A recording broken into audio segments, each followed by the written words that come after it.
Cooperative Bank. After 2 years, Michael Joseph is stepping down as Safaricom's board chairman, effective August 1st, 2022, paving way for veteran investment banker John Ngumi to steer the telecommunications firm. Michael Joseph assumed the role of Safaricom board chairman on 30th of July 2020 after a short stint as comeback chief executive officer following the passing on of Bob Collymore on the 1st of July 2019. NTV's Julian Samboko engaged Michael Joseph in an exclusive exit interview and began by asking him whether he was forced out of the position of Safaricom chairman. If you remember, I took on the reins of chairman of Safaricom just after I stepped down as Stephen was coming in, and I agreed with the board and the government that I would take on the role as chairman of Safaricom to guide Peter through through the initial stages. He was brand new to the industry, and of course I knew Safaricom extremely well, and I would take on the role of chairman of Safaricom. And my intention was always at that point was it would not be a long tenure as chairman.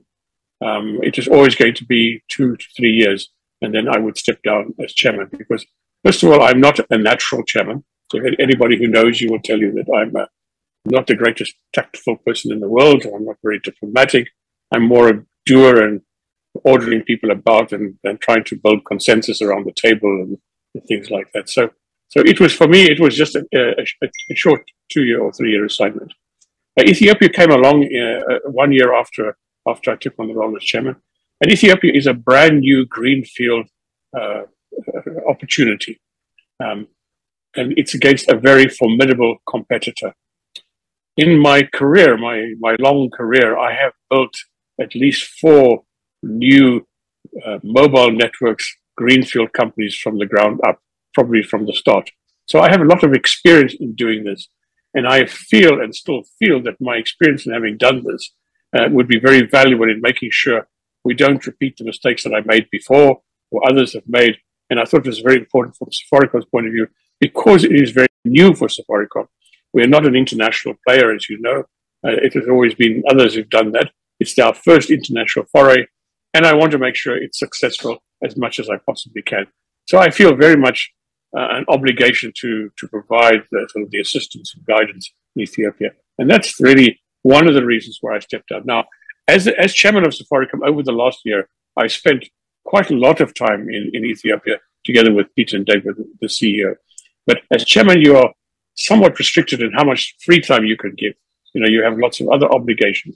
And so I thought this might be the right time to do that while we're coming up to the crucial launch of our operation in Ethiopia and its first year of operation. So that's one of the reasons why I stepped out, as you know. Michael, you have had the unusual occurrence of being the chairman of the most profitable entity and the chairman of the largest loss-making entity. How has that twin occurrence been for you? Look, of course, it's very challenging. If you ask any sane person, sane, I emphasize the word sane, what job would you really like to keep? Obviously, you would say it's Safaricom. It's a profitable company. It's a good company. It's strong. It's involved in many things, many corporate activities. And Kenya Airways is the opposite. But for me, when I took on the role at Kenya Airways, I really didn't know the situation at Kenya Airways, what the financial structure was like. Really, I did not know the real true position.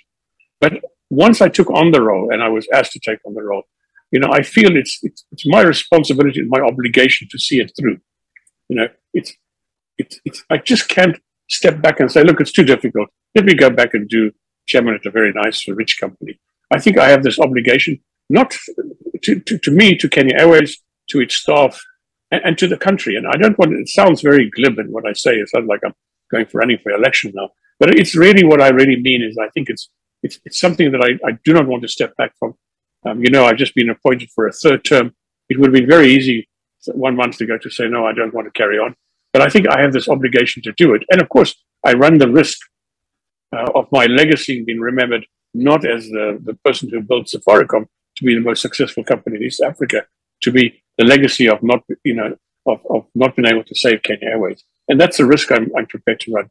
The other thing I want to mention is that intellectually, it's a big challenge. You know, I've been in telecoms all my working life since I was 16 years old. I've been in telecoms. Airline is a fascinating operation, and intellectually is quite challenging. And for me, at where I am in my stage in my life, it's important for me.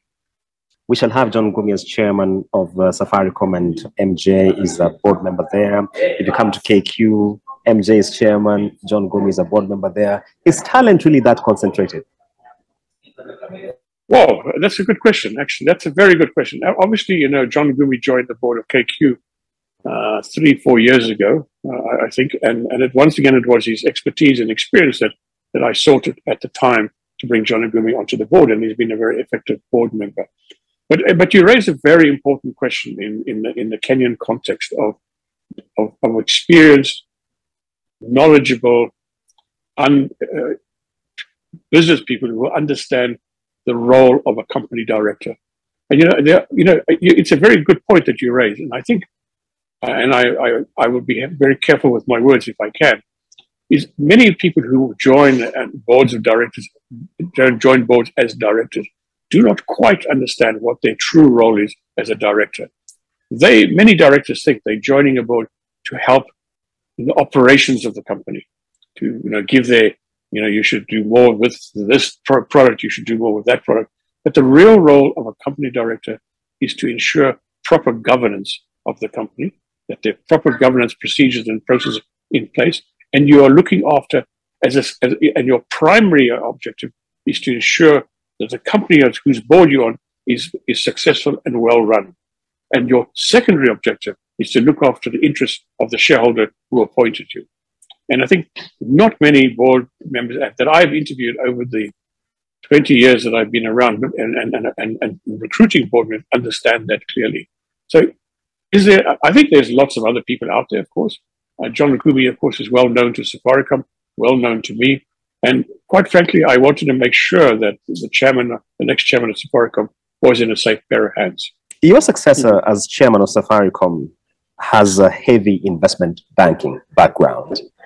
2 months ago, we saw Safaricom tapping into an investment banker to lead the mergers and acquisitions. Is Safaricom strategically heading into the financial advisory services, or how do you see this evolution? No. It's purely coincidental. That's a pure coincidence. First of all, we hired Michael Mutinga, who started his recruitment some months ago, probably long before I made this decision. And Michael Mutinga is a banker, but he also brings the M&A skills to the company that we really need. Bringing John into the company is purely not for his banking experience. It's for his overall experience in corporates, in dealing with difficult companies. As you know, he's the chairman of some challenged companies as well. And we brought, let me not say I chose him because that's too much to say that. But I think it's purely coincidental. I think John will bring some other general experience as a seasoned veteran to come and head chair Safaricom. And it should not be lost in the fact that John is well regarded both in the corporate world, the banking world, and also in the public world. And I think that's important for Safaricom. Michael, in your statement, you did indicate that you consulted all stakeholders, including the government of Kenya and Peter Ndegwa himself. How tough a decision was this for them? Surprised that I requested that I step down. I think people didn't think that, they were quite surprised at that request. Why would you do such a thing? I think Peter in particular would have liked me to stay on for another year. But just remember that I'm not stepping down from the board. I'm just stepping down as chairman. So I'm not moving. If I had said I want to move out of Safaricom completely, I think people would have been quite shocked and surprised. But the fact is I'm staying on as a director for, I don't know, the next few years. And I find that I'm much more effective as a director than I am as a chairman. You have been founding CEO. You have come back as CEO when we lost the great Bob Collymore. You have been board chair. When you look back, how do you think you'll be remembered in the Safaricom legacy? I think what I'm remembered for is trying to make sure that Safaricom's DNA, its very special DNA, was not diminished or reduced in any way. I think Safaricom is not just an ordinary company.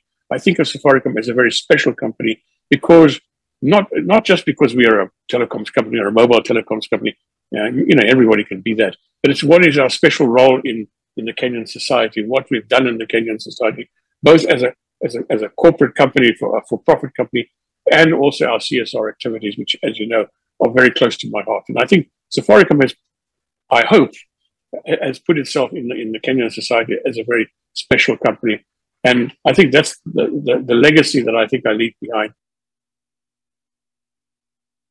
NTV Business News,